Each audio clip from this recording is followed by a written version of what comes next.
Welcome to the Hedgineer podcast with your host, Michael Watson. Hedgineer. Everyone, and welcome to another episode of the Hedgineer podcast. I'm your host, Michael Watson, where we talk about hedge funds, prop trading, asset management, and how technology, data, and AI is disrupting the space very rapidly by interviewing a lot of the thought leaders and innovators in the space and how they're building a lot of these systems out. So special episode today. I'm really excited to bring on two of the most important people in Hedgineer. One of them you know before, Brian Mahlstedt. He was actually on the first episode of the Hedgineer podcast.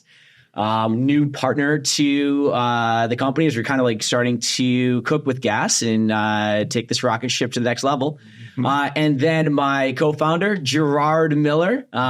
We've been grinding for a while behind the scenes for a little under a year now, building out something pretty cool. So I'm excited to bring the three of us now on the show together. So welcome to the set, guys. Yeah, we're happy to be here. Yeah, it's going to be a lot of fun. Definitely. So one of the things I would love to do is have you guys do a quick intro. Brian, we got a little bit of your background on the first episode. But Gerard, we've been working together for a while now. I know a lot about you. I don't know if everyone else in the audience does. So we first met when we were both at Citadel several moons ago. You've gone on to do some pretty interesting stuff, but kind of like walk me back. Like, how did you kind of get to the role that you're at right now as you kind of like weaved your way in and out of the industry for a while? Yeah, it's safe to say I've had a non-traditional background in getting here. In a previous life, I was a professional hockey player, so did that for 5 years. Went back to school after I retired, got into hedge fund accounting and derivative accounting for some sort of reason. Don't really know why, but it was just like my foray into asset management. Got my first break going into equity research at Citi. After a very short time there, I got picked up and went over to Point72 to help build out Kirk McEwen, who you interviewed last week, and building out his primary research group at Point72. Kirk's great, isn't he? Yeah, he's the best. One of a kind, to say the least. Very quickly learned that I was not supposed to be behind a computer screen for extended periods of time, and so found myself in a business development role at Citadel. Yeah. Where I was doing a lot of the PM and analyst diligence. And then shortly after, there was a shakeup at Surveyor where I found myself in a technology role, kind of bringing all of the technology that the PMs didn't know about from global equities and bringing that into Surveyor, and got a PhD in research technology, which was pretty cool. And then transitioned over to Millennium, where I was on the equities management team working for Mike Ferrucci, building out a business called Equity Advisory Services, which tried to centralize a lot of the decentralized resources that existed within Millennium and bringing those to bear for the PMs internally and just making their lives a little bit easier. And that was particularly important around the software that we built. So the PM dashboard that we rolled out, which was their real first foray into building and selling internally a system that all the PMs used, and building a very unified language around performance and things of that nature. So then I took my show on the road and ended up went into a startup in the edge computing space, where I was the COO, CFO for 3 years.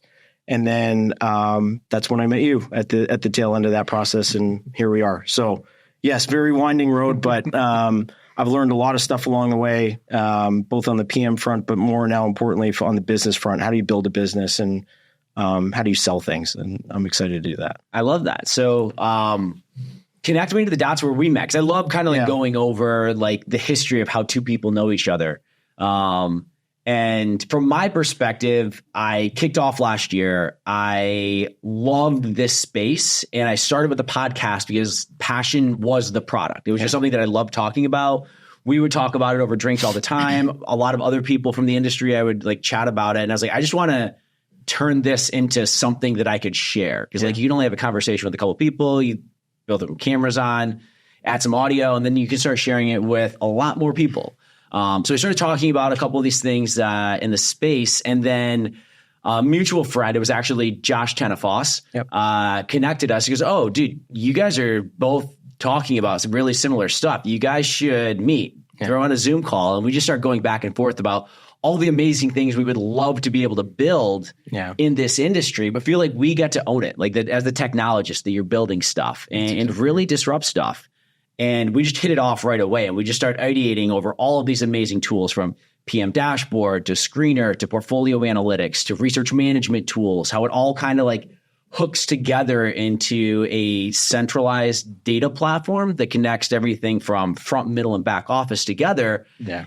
And once you have that, it's like a platform where the whole is greater than the sum of the parts, where when you can combine risk and you combine research into a single view, and you could then allow a portfolio manager to be able to answer a question, are any of my positions in my current portfolio contradicting what my analysts are saying? Because like they're constantly researching, they're constantly coming up with new ideas, they're updating their models, the street's updating their models.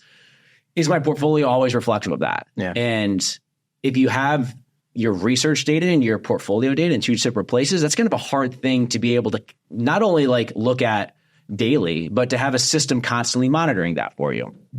We immediately started ideating on it. Yeah. And from there, we just started building a company. Like, okay, well, we're in it. I know, now we're in it, right? So like eventually, like the thing that's a little bit tough about this industry that you have to navigate through is your non-competes and these non-association clauses. So like there was a time when like I would love to work on some of this stuff in a company called Hedgineer, but you just can't. So you have to wait.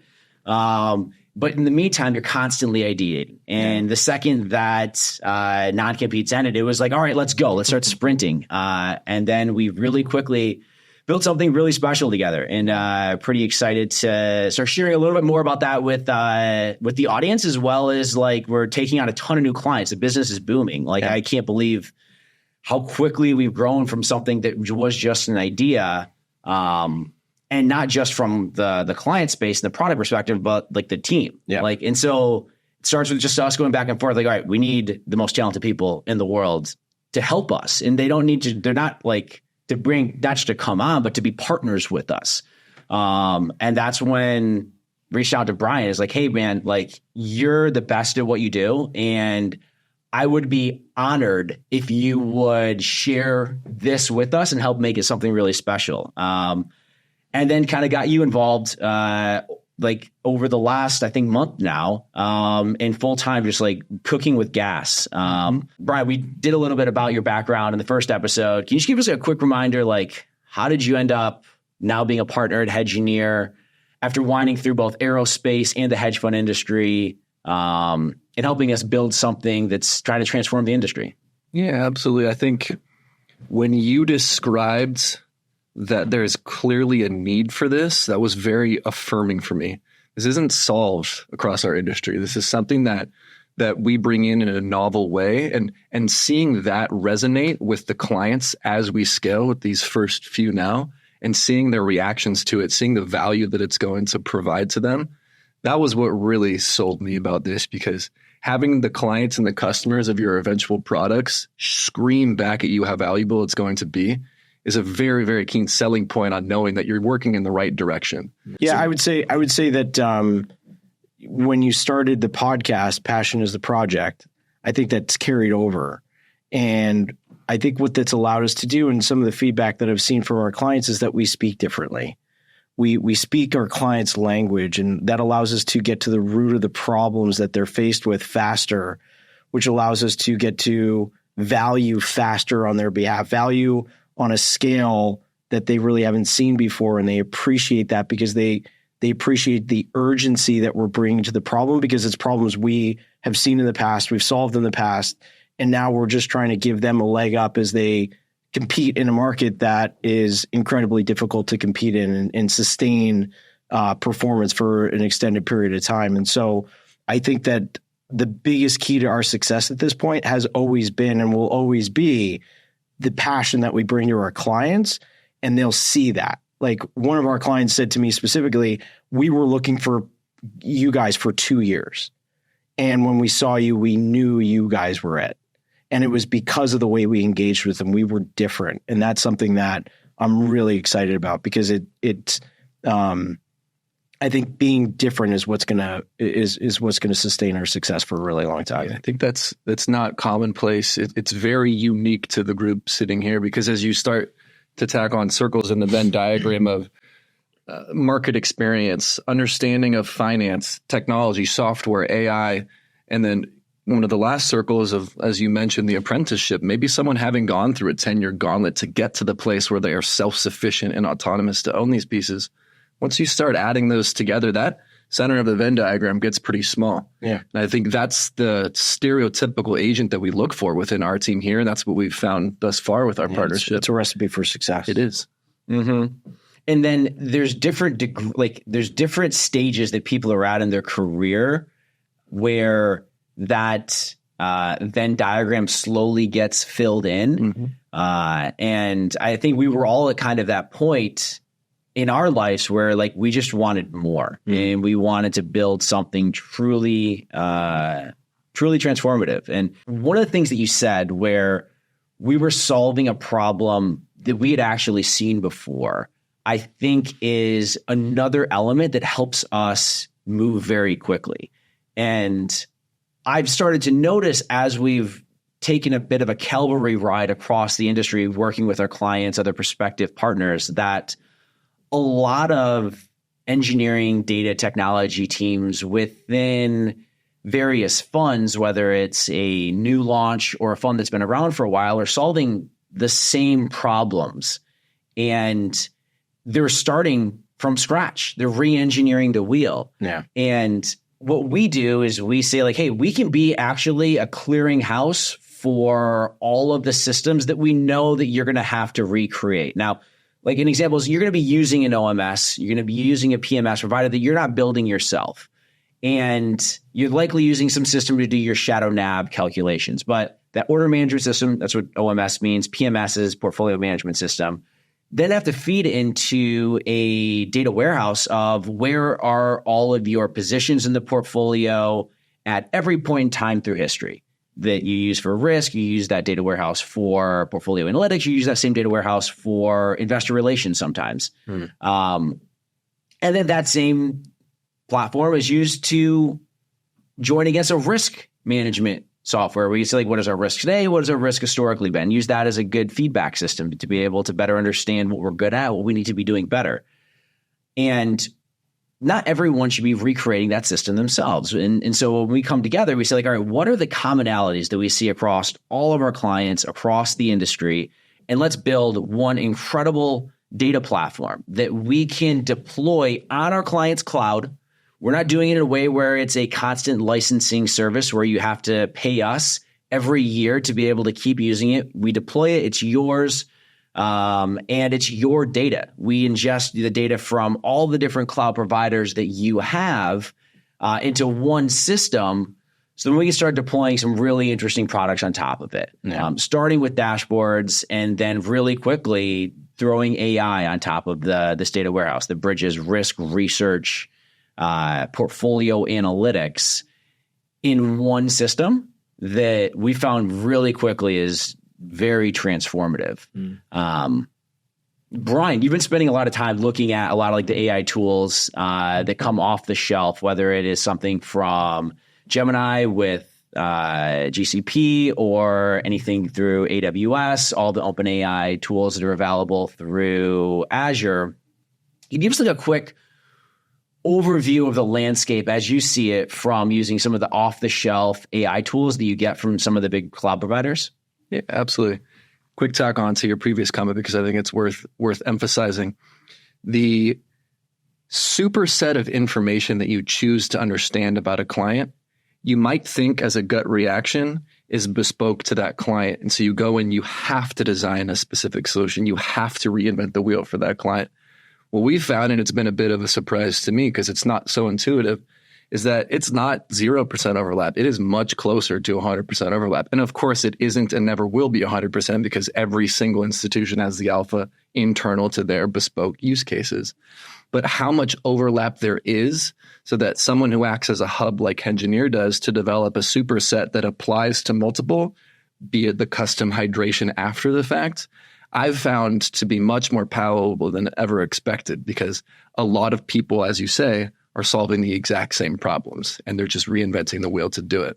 So I think it's important to note that as we build these generic solutions out, it's not a loss of specificity or a loss of uniqueness to that specific client.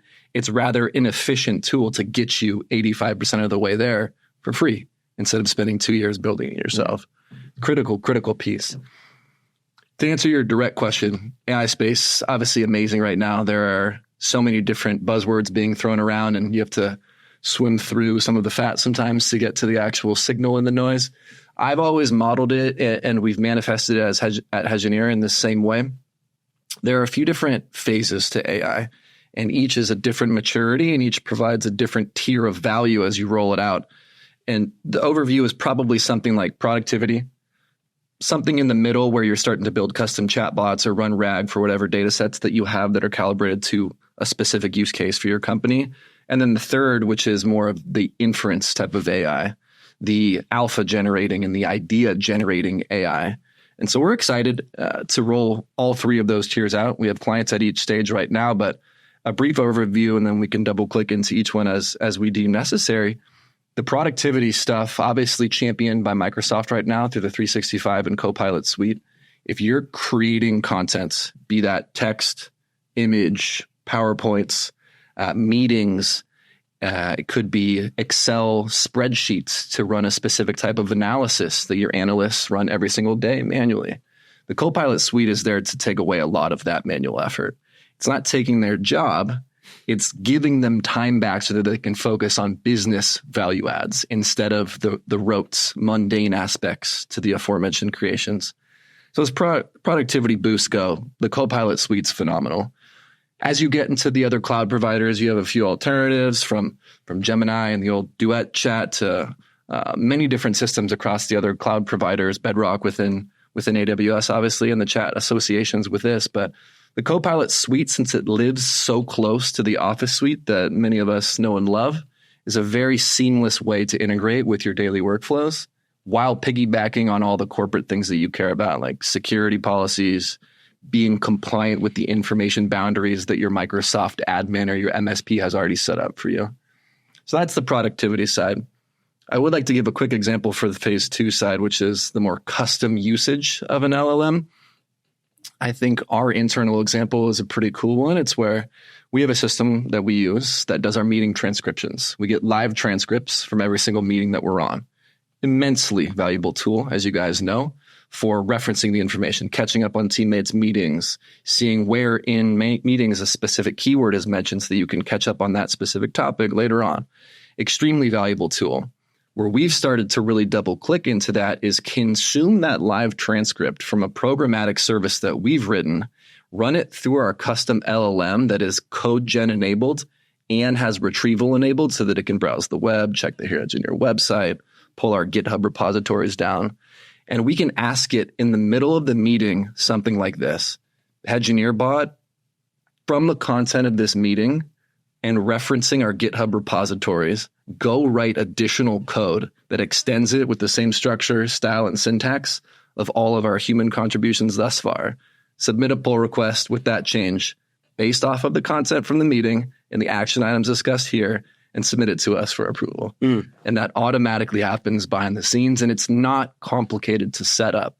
With the right team in place to be able to enable these tools, those sorts of end-to-end chains are becoming more and more feasible.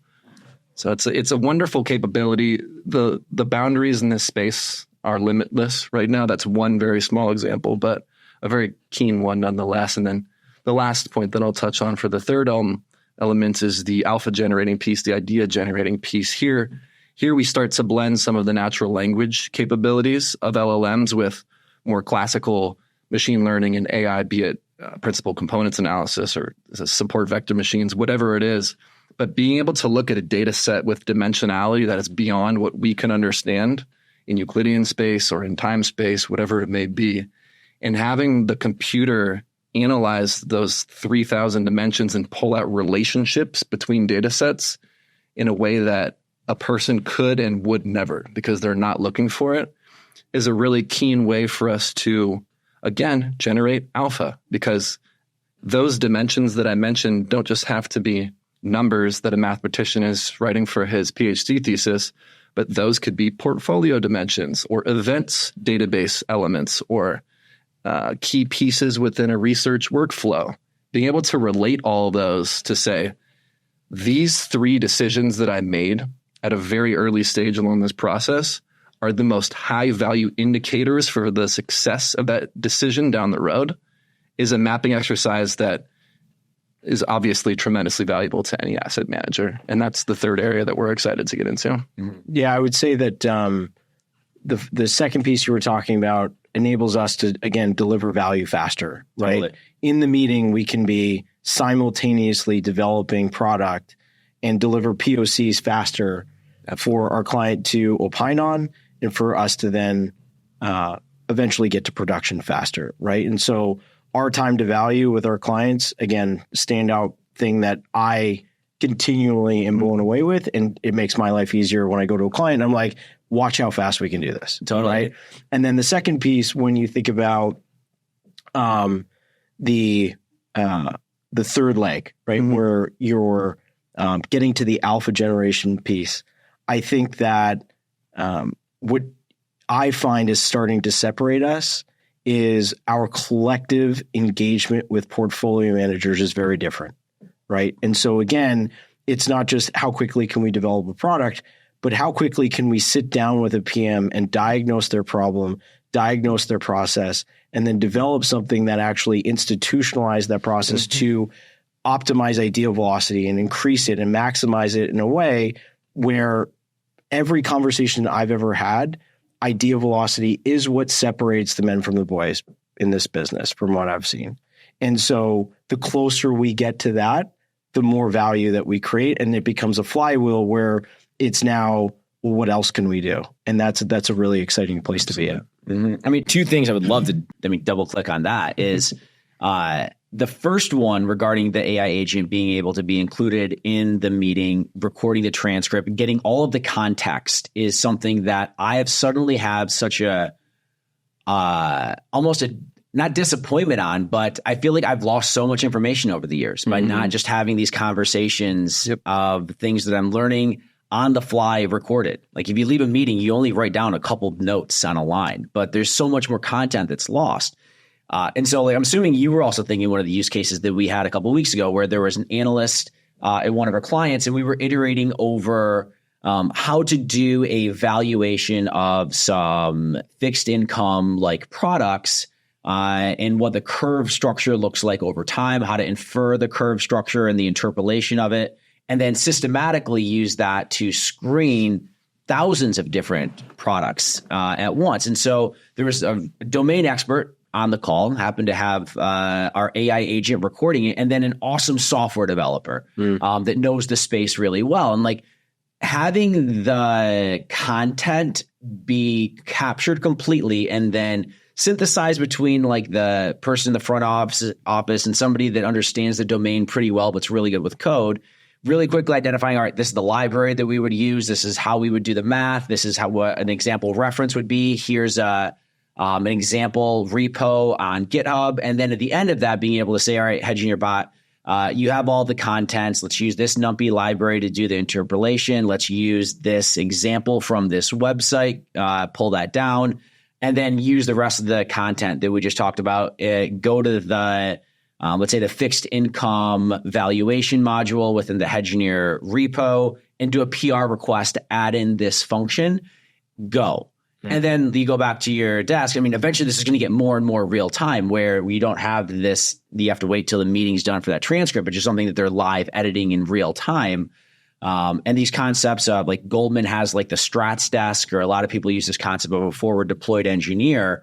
The time to product like used to be months. Now it's like weeks or days for really good developers. But like by putting AI and injecting it within that communication channel, it should be instantaneous. Like you should walk out of that meeting with a working product that is unit tested and deployed and being used right now. And one of the areas I see like going next is like once you have that feedback loop really tight, when can you actually allow that engineer to step aside and you have that same conversation with the domain expert and the AI that have all of the existing domain knowledge, the knowledge bases within a existing repo or repository to build off of, and then have the domain expert, which in this case is the analyst, iterate with the AI and help them generate this POC for them. Now, you could maybe have somebody else that is reviewing that PR, but it takes time to sit down and have an analyst explain a lot of this stuff to you, and your context switching of something else you could be doing. Yeah. We often talk about alpha versus beta in the performance space, but I think it's also relevant in the tech space. There is beta technology, right? Yeah. And I think when you look at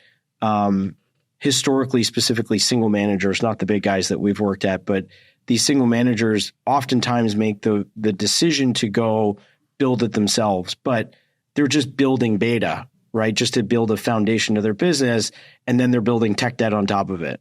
And then it becomes incredibly difficult, and I'm sure you could speak to this, to think about forward-looking technology when all you're doing is managing the existing tech stack that you've already built that likely isn't differentiating your business, right? And so how can we, Hedgineer, help funds avoid that responsibility of not only the tech debt, but all the engineers that are responsible for that tech debt, and start to unlock their ability to be more forward-looking, more proactive as they think about what alpha technology should we be investing in order to drive our business and compete better. Yeah.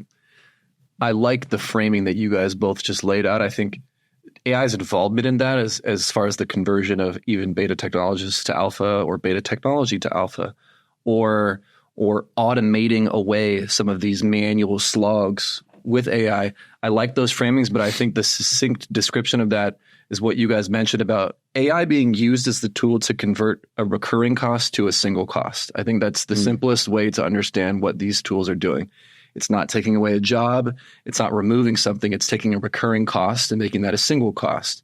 And maybe that cost relationship is the training session that an expert in a specific field is hosting. They have to give a 2-hour session. They do it once instead of with every single new graduating class that joins the company.